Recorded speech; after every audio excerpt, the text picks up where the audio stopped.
You know, the edge of nowhere isn't a location, it's actually a feeling. It's where your soul gets quiet enough to notice what it's been carrying. Where the hum of the highway starts to sound like a heartbeat. And it's where you realize you've gone too far to turn back, but you're not entirely sure what you're heading towards. And right about then, something starts whispering.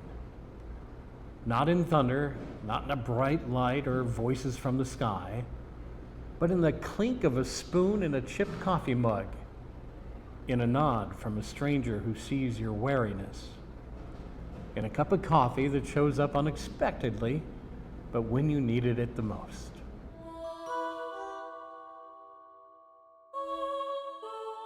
So if you're new here, welcome. You found a little virtual roadside diner of stories. So go ahead, hit the subscribe button, and if the road brings you back, welcome. There's always coffee and always room at my table.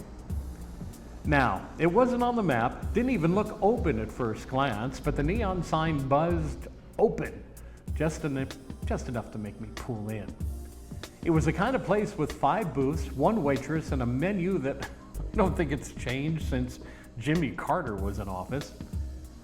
She walked over and she refilled the coffee mug someone had left behind and said, "You just leaving something behind or headed towards something new?"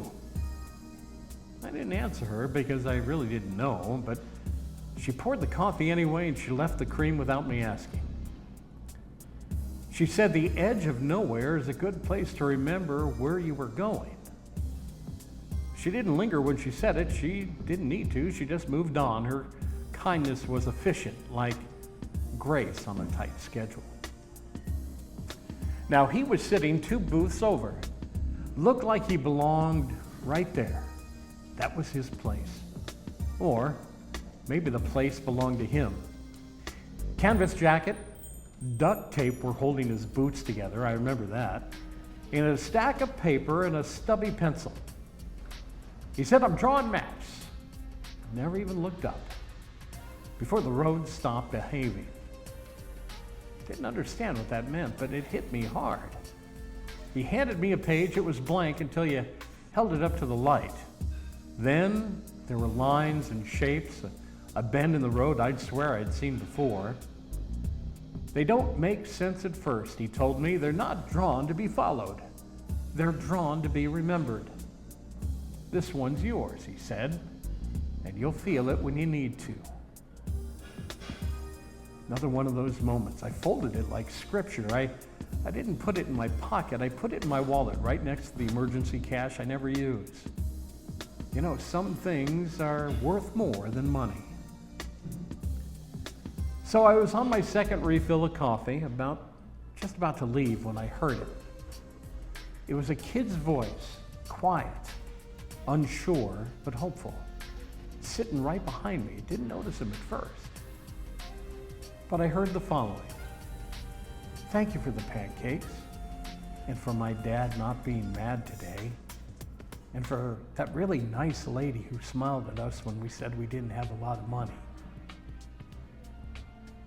I didn't turn around. I didn't need to. You see, that prayer hung with me in the air like incense. I finished my coffee. I left a $20 bill under my mug, walked past that really nice lady that the kid mentioned in a prayer. I looked at her and I said, "The kid and dad's meal's covered." I walked out into the sunlight like it was the first morning of the world.